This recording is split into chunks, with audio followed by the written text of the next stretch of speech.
Isso é insano. O pesquisador júnior ofegava, tentando acompanhar os passos longos e rápidos do médico da fundação. Você não está sugerindo que o libertemos para resolver essa bagunça, certo? Tempos desesperados exigem medidas desesperadas, respondeu o Dr. Dan calmamente para Fitzwilliam, sem encará-lo. A dupla se dirigia à área de biocontenção 14, encontrando guardas armados em intervalos regulares que acenavam com a cabeça e abriam as pesadas portas de aço quando os pesquisadores mostravam seus passes de acesso da fundação. Eles estavam cientes da situação atual e sabiam que não deviam fazer perguntas. Tempos desesperados, como disse o Dr. Dan. Tanto Dan quanto Fitzwilliam chegaram à porta de uma espaçosa sala de estar, este último ainda tremendo de ansiedade. Recomponha-se, Dr. Dan murmurou, e lembre-se, ele é o rei da França. A porta abriu-se devagar, iluminada pelas luzes de emergência externas. Ao entrarem, Fitzwilliam arregalou os olhos em choque ao ver a criatura à sua frente. Apesar de ter lido os arquivos, vê-lo pessoalmente era totalmente diferente. Ele sabia que essa coisa era biologicamente humana, mas era impossível ignorar o quão monstruosa ela parecia de perto. Era enorme, com mais de 2 metros de altura e facilmente pesando 300 quilos, com braços enormes que deviam ter quase 75 centímetros de circunferência. As características desproporcionais eram quase tão perturbadoras quanto o tamanho enorme da anomalia. Sua cabeça calva, levemente pontuda, em vez de ter a curvatura típica de um humano comum, o grande queixo e mandíbula arredondados e o nariz bulboso, juntamente com o par de olhos escuros e fundos que se uniam para formar a estranha e desconhecida massa de detalhes que deveria se assemelhar ao layout familiar de um rosto humano, mas não se assemelhava. Ele tinha uma faca de açougueiro em sua grande mão, arrastando a lâmina contra suas bochechas enquanto raspava os pelos grossos, cada um facilmente com 1 milímetro de espessura. Os olhos do pesquisador júnior observaram as cicatrizes na pele bronzeada da anomalia, sabendo que raios X revelavam quantas lâminas quebradas e balas estavam alojadas naquela carne densa e durável. Dr. Dan sussurrou, seus dentes cerrados de raiva, para Fitzwilliam se ajoelhar ou ser comido. Fitzwilliam demorou um momento para perceber que seu superior havia se ajoelhado, com a cabeça inclinada para baixo, olhos no chão. Apressado, o jovem pesquisador se ajoelhou e baixou a cabeça, tremendo ao saber que seus olhos estavam distantes da criatura. Sua Majestade, proclamou o médico da fundação sem erguer o olhar. Imploramos a sua ajuda. Fitzwilliam ouviu o som de algo pesado se movendo, os passos pesados da criatura se aproximando, pairando sobre ambos os pesquisadores ajoelhados. Ele rosnou para o Dr. Dan continuar, sua voz abafada atrás de dentes firmemente cerrados, sempre abertos para se alimentar. Vimos pedir apenas uma coisa a você, Vossa Graça, continuou o Dr. Dan. Precisamos que você mate o cara tímido. O SCP-082 abriu a boca e começou a rir. Menos de 1 hora antes, a Fundação SCP havia sido alvo de um ataque cibernético coordenado por uma parte desconhecida. Quando o Dr. Dan e o pesquisador júnior Fitzwilliam pediram ajuda ao SCP-082, a Fundação já havia abandonado os esforços para identificar o responsável pelo ataque. Muitos suspeitavam que os membros do Parawatch, ou possivelmente até alguém trabalhando para a Vikandernid Technical Media, poderiam estar envolvidos, embora um grande contingente de pessoal da Fundação fosse rápido em assumir que isso era obra da insurgência do caos. Independentemente de quem estava por trás do cyberataque, sua intenção era clara: liberar o SCP-096. O SCP-082 gargalhou jovialmente enquanto o Dr. Dan explicava a situação para ele. Em seu confinamento, o SCP-082 havia recebido filmes para assistir pela equipe de limpeza, enquanto aqueles que tiveram a sorte de sobreviver estando perto dele. Embora gostasse de assistir filmes em seu tempo livre, O SCP-082 tinha certa dificuldade em distinguir entre histórias fictícias e eventos históricos reais. Sem tempo para discutir a diferença, o Dr. Dan prosseguiu explicando o ocorrido, sem tentar delinear. O ciberataque visou todos os sistemas-chave da Fundação, buscando acesso a todos os dispositivos eletrônicos com uma tela. Tudo, desde monitores de computador, a celulares, televisões, até smartwatches. Se o dispositivo estava conectado à rede da Fundação, ou até mesmo nas proximidades de um membro do pessoal, então ele era afetado pelo ataque. Cada um, independentemente da marca, modelo ou fabricante, foi reprogramado para realizar a mesma função singular. Ele exibia uma imagem de uma encosta. Inicialmente, as pessoas que lutavam para conter o ataque pararam momentaneamente, confusas com essa ação. Porque alguém se daria ao trabalho de hackear a Fundação SCP apenas para fazer seus dispositivos exibirem a mesma imagem de uma paisagem rural. Especialistas em anomalias, atraídos como mariposas pela chama do mistério, começaram a estudar minuciosamente a imagem. O arquivo bruto não continha metadados, mas especialistas em geoposição determinaram que a imagem foi tirada nas terras altas da Escócia. Especialistas da Fundação em Cognito Perigus começaram a deliberar sobre possíveis efeitos colaterais anômalos ao visualizar a imagem, enquanto outros pesquisadores debatiam suas potenciais propriedades meméticas. Mas enquanto estavam fixados nesta fotografia da encosta, a Fundação havia perdido algo óbvio. Havia algo escondido nesta imagem à vista de todos, embora obscurecido pela menor resolução de uma câmera mais antiga. Era pouco mais que um pequeno ponto cinza, um aglomerado de pixels embaralhados no topo da colina, então tão insignificantes que se misturavam com o cinza, céu nublado acima. A Fundação não teve tempo para determinar exatamente o que aquela forma pixelada tinha sido. De certa forma, a resposta se apresentou a eles.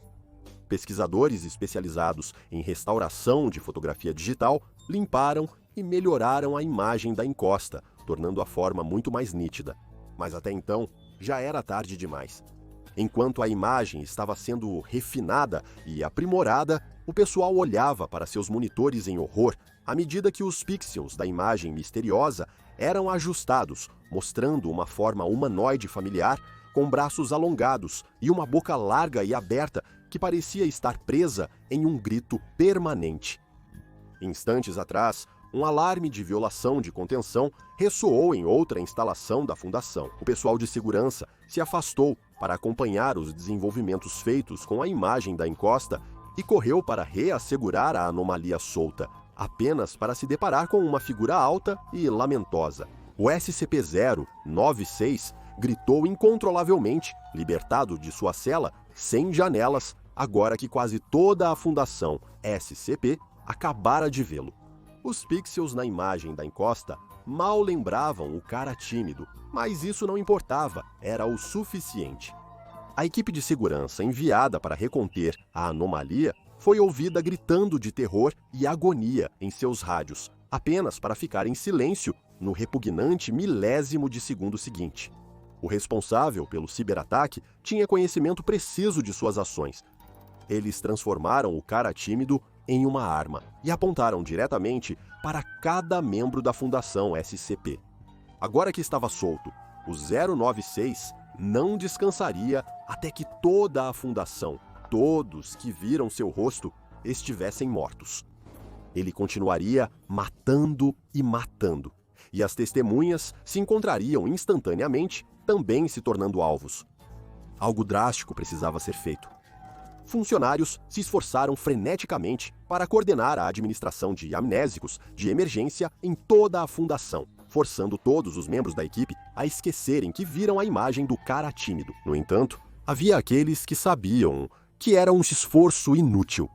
Mesmo que alguém esquecesse que olhou para o SCP-096, ele ainda se lembraria que sim, e viria encontrá-los, aparecendo atrás deles sem que eles sequer entendessem o porquê. O Dr. Dan estava entre os funcionários que sabiam disso, e tinha em mente uma solução alternativa e radical. Alguém precisava matar o SCP-096 antes que ele matasse toda a Fundação, e possivelmente todos os outros na Terra também. Afinal, com vários agentes em campo, trabalhando disfarçados para observar anomalias ou manter o público desavisado longe delas, certamente haveria civis que também veriam o SCP-096 enquanto sua fúria contra a Fundação continuava. Em meia hora, a Fundação já havia sofrido baixas significativas entre seu pessoal para que o plano insano do Dr. Dan fosse aprovado. No entanto, ele só recebeu permissão para alistar e implantar uma anomalia que era conhecida por ser amigável com a Fundação para terminar com o SCP-096. O candidato sugerido foi o SCP-082, também conhecido como Ferdinand, o Caníbal, que foi selecionado tanto por parecer impervioso a danos, quanto por seu comportamento amigável e agradável para com os membros do pessoal da Fundação. Havia apenas o pequeno contratempo de que estar perto do SCP-082 poderia resultar em ser atacado e comido a qualquer momento, já que Ferdinand era conhecido por literalmente morder as mãos do pessoal de limpeza sem aviso prévio, embora normalmente pedisse desculpas por seus modos rudes e fizesse uma bagunça imediatamente depois. Esse tinha sido o único pensamento perturbador ecoando na cabeça do pesquisador Júnior Fitzwilliam o tempo todo, enquanto ele ouvia o Dr. Dan falando com o canibal. Fitzwilliam não sabia ao certo por que o outro pesquisador da Fundação insistiu em levá-lo para falar com o SCP-082 e ainda ficou por perto, nervoso. Mesmo quando o autoproclamado rei da França pediu para ambos os homens se levantarem, o pesquisador júnior ainda estava aterrorizado que a qualquer momento ele estaria olhando para a boca voraz do SCP-082 como a única coisa que ele veria antes de ser devorado vivo. Ele não tinha certeza se poderia ter sido melhor ser morto pelo SCP-096. Então, tudo o que eu tenho que fazer é matar essa criatura. E você me oferecerá o trabalho deste, Senhor Barão do Céu, para eu seguir no meu lazer? O SCP-082 ponderou por um instante, então juntou as mãos entusiasmado, rindo entre os dentes cerrados. É um acordo. O monstro não tem nenhuma chance. Você sabe que na minha juventude eu caçava e espetava a fera de Gelvedon. Como ele costumava fazer, Ferdinand estava exagerando, na verdade mentindo descaradamente, os detalhes do seu passado. Era um comportamento bem documentado dele, afirmando falsidades óbvias e argumentando que as únicas mentiras eram as que ele contava.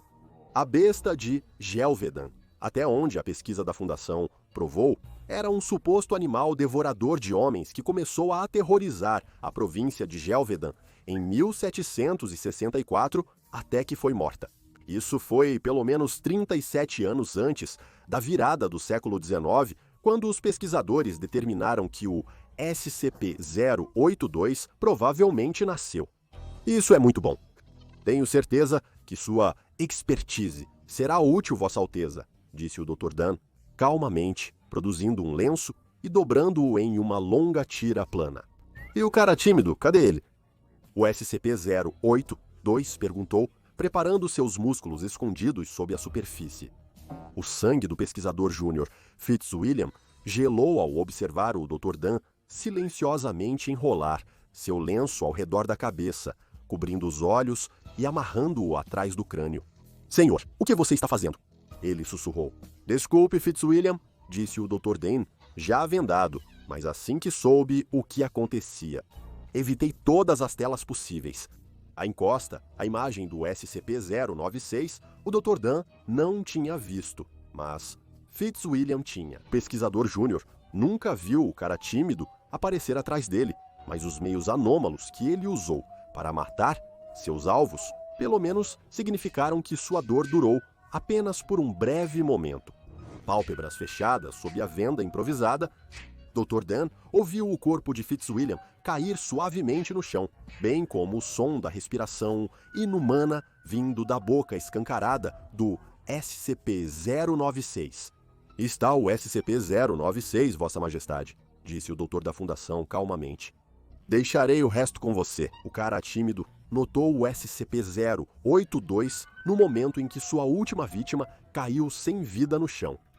A criatura não parou desde o momento em que o primeiro par de olhos olhou para o morro pixelizado.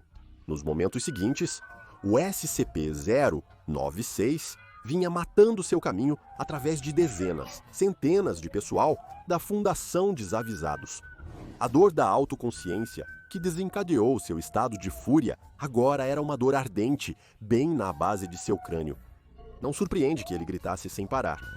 Agora, essa dor só havia piorado, aumentado, adicionado ao fato de que mais alguém tinha visto seu rosto. Mas agora foi diferente. Antes que pudesse correr pela sala para atacar seu próximo alvo, um punho de 30 centímetros acertou fortemente o maxilar permanentemente aberto do cara tímido. A criatura de estrutura delgada foi atingida com tanta força que foi derrubada de seus pés e enviada batendo para trás contra a pesada porta de aço atrás. Caindo em uma confusão de membros emaranhados e desproporcionais, o cara tímido sentiu algo diferente surgir dentro dele. Raiva! Não o sentimento instintivo de sua fúria. Isso era desprazer pontual, todo direcionado ao canibal. Ele avançou contra o SCP-082, apenas para seus golpes deslizarem pelo corpo massivo de Ferdinand, sua densidade desviando os ataques do cara tímido como se fossem nada. Ele gritou, guinchou indignado enquanto continuava tentando atingir o SCP-082 apenas para ser recebido com uma nova dor excruciante em seus braços alongados. Ele balançou tão forte para atacar seu alvo que o SCP-096 quebrou seus próprios ossos contra a superfície sólida que era a estrutura de Ferdinand. De repente, o canibal agarrou a criatura pelos ombros esguios, o cara tímido gritando mais alto do que nunca, mas não em angústia. Não, ele estava gritando de medo. Ele chutou suas longas pernas contra Ferdinand apenas para obter o mesmo resultado de antes, notas de terror se tornando parte de seus gritos, enquanto o SCP-082 puxava o SCP-096 para mais perto. O Dr. Dan permaneceu imóvel e calmo, com as mãos atrás das costas. Embora ele não pudesse ver, através da cobertura sobre seus olhos, a paisagem sonora que preenchia a sala ao seu redor deu-lhe uma imagem mental suficiente, o estalo de ossos sendo esmagados, os gritos do SCP-096 audíveis sobre o rasgar de dentes através da carne, apenas para ser interrompido permanentemente por um som repugnante de esmagamento, após o qual a criatura ficou em silêncio. Removendo a venda, o Dr. Dan viu que o cara tímido estava, como ele esperava, desaparecido. Só o SCP-082 ficava sozinho em seu quarto, com o rosto ensanguentado. Ferdinand sorriu tão jovialmente, como sempre. Terrivelmente desculpe pela bagunça. Bem, minhas maneiras. Verifique o SCP-096 e olhe uma foto do cara tímido no espaço. Perguntas e teorias sobre o cara tímido e SCP-082, triste história de origem para mais.